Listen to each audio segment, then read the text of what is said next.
네, 목사님, 저희 1부에서는 성경적인 교회는 어떤 모습을 하고 있는지를 또 현대교회가 가장 큰 문제점들도 말씀해 주셨어요. 2부에서는 좀 더 구체적으로 현대교회가 앓고 있는 문제점들을 파헤쳐 보고 해결책도 모색해 보는 시간을 갖도록 하겠습니다.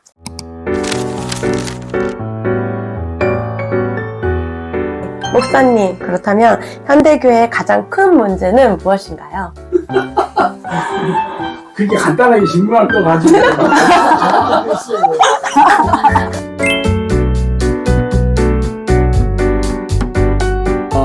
현대교회 가장 큰 문제는 기도하지 않는 죄죠. 물론 본인들은 기도하고 있다, 무슨 소리냐라고 생각할지 모르지만 현대교회에서 가르치고 시행하는 게 성경적인 기도가 아니에요. 원래 기도라는 것은 말씀과 더불어 하나님을 만나는 통로가 기도거든요. 교제하는 게 기도예요. 우리가 어떤 사람을 만나서 교제를 하려면 만나서 대화도 하고 감정도 공유하고 상대방이 좋아하는 것들도 내가 좋아야지, 그래야 가까워지는 거 아니에요. 그렇지만 현대교회는 기도가 뭐냐면 내가 그 소원을 얻어내기 위한 그런 수단으로 기도를 사용하고 있다는 거죠. 이게 뭐가 사귀는 거겠어요. 그래서 이런 기도를 오래 해봐야 아무 일이 안 일어나는 거죠.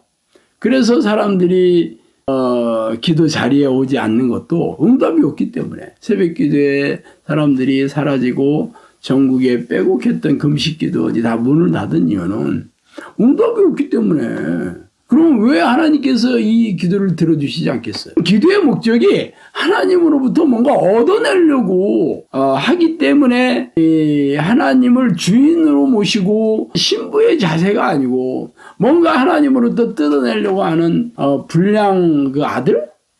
그런 태도로 기도를 사용하고 있기 때문에 응답이 없는 거예요. 결국은 가장 큰 죄는 하나님을 찾아오지도 않고 하나님을 주인으로 모시지도 않고 하나님을 거룩하게 여기지도 않고 하나님의 뜻을 구하지도 않고 자신의 잘못, 자신의 죄를 회개하지도 않고 하나님의 뜻대로 기도하지 않기 때문에 하나님께서 진노하시고 외면하시고 현대교회를 떠나신 이유입니다.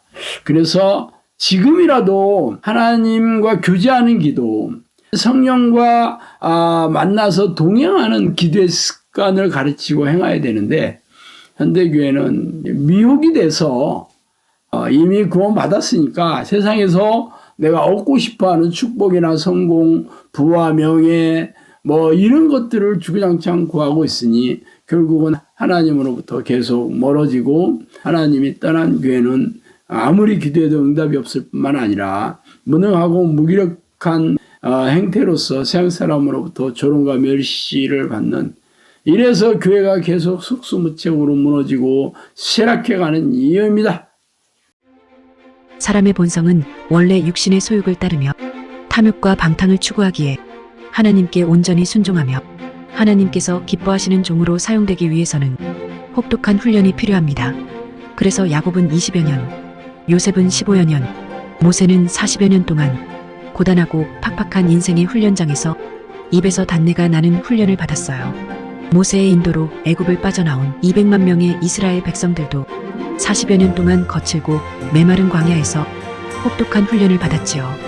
그 훈련의 목적은 하나님과 동행하는 영적 습관을 들이며 하나님의 뜻을 깨닫고 그 뜻대로 살아가는 영적 훈련임은 두말할 나위가 없어요.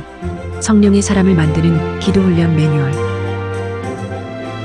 나는 이렇게 기도해서 하나님을 만났다.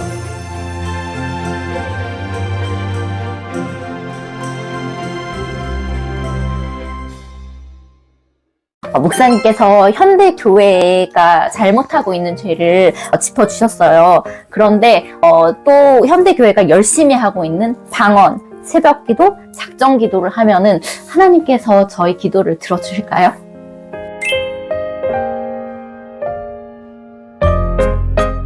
우리나라 교회에서 가장 많이 내세워 있는 기도 방식이 새벽기도죠. 사실 전 세계에 새벽기도 하는 데는 우리나라밖에 없다, 그렇게 얘기도 많이 했어요. 뭐 사실 그것도 뭐 틀린 얘기는 아니죠. 그렇지만 새벽 기도만 하면 기도를 열심히 하고 있다 이렇게 생각을 하잖아요. 성경의 방식은 쉬지 않고 기도해라. 항상 깨어서 기도해라.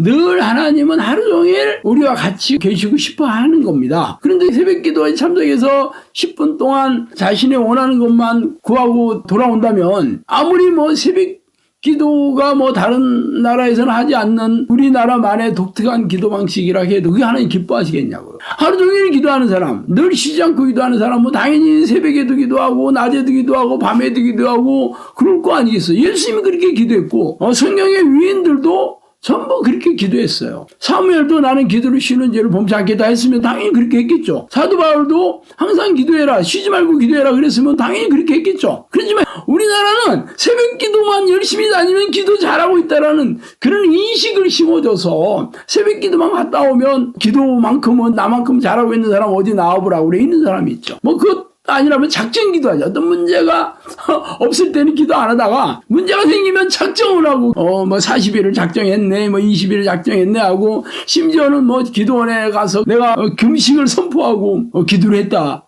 이런 것들은 잘 보세요. 작정 기도를 했든 무슨 새벽에 기도를 했든 금식하면서 기도했든 이런 것들이 결국은 성경적으로 하나님이 기뻐하시는 목적이나 속내나 동기로 하는 거냐고요. 하나님은 우리와 늘 함께 하고 싶어 하는데 우리는 문제만 생기면 기도하고 문제만 생기면 기도를 작정하고 또 문제만 생기면 내가 희생적으로 기도한다는 것을 드러내면서 기도하고 그리고 문제가 사라지면 기도 안 하고 또 문제가 생기면 또 기도하고 이런 행태가 결국은 하나님으로부터 진노를 받는 행위죠. 이러한 행위들 때문에 현대교회가 아무런 응답이 없는 거예요. 사실 성경적으로 기도해야 됩니다. 성경에는 쉬지 않고 기도해라. 마음을 쏟아가며 전심으로 기도해라. 그러면 항상 하루 종일 하나님과 교제하는 이런 기도의 습관을 들여서 기도해야 되는데 그런 것은 하지 않고 하나님으로부터 특정한 기도 행위를 통해서 얻어내려고 하고 있다 보니까 결국은 하나님으로부터 외면을 받은 거죠. 이사야 1장에도 보면 그 당시에 이스라엘 백성들이 소나 양을 가지고 와서 번제를 수도 없이 드리고 또 기도도 열심히 했지만 이사야 선지자가 뭐라 했어요? 그런 번제 가지고 오지 마라. 너무 피곤한 일이다. 그리고 너희들이 기도할지라도 내가 눈을 가리고 내가 외면하겠다. 그렇게 얘기했잖아요. 그러니까 평소에 그들이 늘 죄를 짓고 회개하지 않으면서 이런 종교적인 번제를 드렸다든가 기도행위를 한 게 아무 의미가 없었다는 건 현대교회가 지금 그래요. 현대교회는 뭐 예배를 수도 없이 드리고 뭐 기도를 뭐 이런 기도 저런 기도 했다 할지라도 이사야의 시대의 이스라엘 백성하고 뭐가 틀립니까? 그러므로 지금이라도 날마다 자신의 죄를 회개하고 날마다 쉬지 않고 하나님의 이름을 부르고 전심으로 성령이 내주하는 기도의 습관을 들여서 하나님과 교제하는 기도의 습관을 들여 하나님을 늘 찾아서 늘 동행하는 습관만 들인다면 하나님께서 그때부터 내 기도를 응답해 주시고 들어주시고 능력을 주셔서 성경의 약속을 이루어지게 하는 거죠. 그런 기도를 해야 되는 거예요. 목사님께서 좀 전에 회개하지 않는 기도는 어떠한 희생적이고 종교적인 행위로 열심을 담아 할지라도 응답받지 못한다. 저희들의 잘못된 인식들을 좀 깨트려 주셨어요. 사실 현대교회는 중보 기도에도 굉장히 많이 하거든요.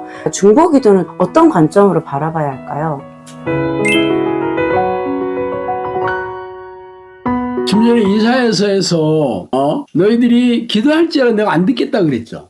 그럼 기도하는 내용이 요런 기도는 듣고 요런 기도는 안 듣겠다 그런 내용 없습니다. 그냥 안 듣겠다 그랬어요. 성경에 보면 누구나 기도한다고 응답해 주신다는 게 어디 있습니까? 성경에는 하나님께서는 의인의 기도는 들어주시고 악인의 기도는 안 들어주신다. 의인의 기도는 역사하는 힘이 강하다. 의인이 누구예요? 하나님이 기뻐하는 사람이죠. 그러면 내가 교회에서 나라 민족을 위해서 기도하고 다른 불우한 이웃 불행한 문제가 생긴 이웃을 위해서 기도하더라도 하나님께서 그거 참 괜찮네. 그런 기도는 내가 들어주게 그렇게 하지 않는다니까요. 말하자면 평소에 하나님이 기뻐하는 사람이 돼야 되는 거죠. 평소에 하나님의 뜻에 순종하고 평소에 하나님을 늘 찾아오면서 동행하는 사람이 돼야 되는 거예요. 예를 들어서 다니엘은 하루 3번씩 예루살렘으로 난 창을 열어놓고 기도를 했고 늘 그는 기도의 사람이었잖아요. 그러니까 다니엘이 기도를 하나님 늘 들어주신 거예요. 예수님이 말씀하시기를 내가 늘 기뻐하는 일을 행함으로 성부 하나님께서 혼자 두지 아니하셨다. 항상 같이 하셨다. 그렇게 얘기하고 있잖아요. 그렇다면 능력 있는 기도를 하는 사람, 응답받는 기도를 하는 사람이 누구냐면 바로 그런 사람이에요. 내가 아무리 중보 기도를 하고 나라와 민족을 위해서 기도하고 교회를 위해서 기도하고 영혼 구원을 위해서 기도하더라도 평소에 내가 하나님의 뜻에 불순종하고 하나님을 기뻐하는 사람이 아니라면 그냥 소리에 불과한 거죠. 공중에 흩어지는 소리예요. 관심 없습니다. 하나님이 그걸 외면하세요. 내가 너를 모르겠는데 뭐. 내가 너를 모르겠다겠는데 아무리 내가 선한 얘기를 하고 기도를 한다 할지라도 들어주시겠어요. 근데 현대교회는 내가 중보 기도를 열심히 하고 있으니까 당연히 이게 하나님 기뻐하실 거야 라고 얘기하지만 평소에 내가 하나님의 기뻐하는 사람이었는지를 그것을 점검하지 않죠. 그러다 보니까 아무리 중보 기도를 해도 무슨 응답이 있어요. 뭐 결과적으로 열매가 없는 거고 응답이 없는 거잖아. 이것으로 하나님의 뜻을 분별해야 되는데 자신들의 행위로 내가 이만큼 선한 일을 했다. 내가 이만큼 착한 일을 했다. 내가 이만큼 기도 많이 했다 하는 걸로 자기 만족, 자기 의의를 세우고 있으니 기가 막힌 일이 아닐 수 없죠.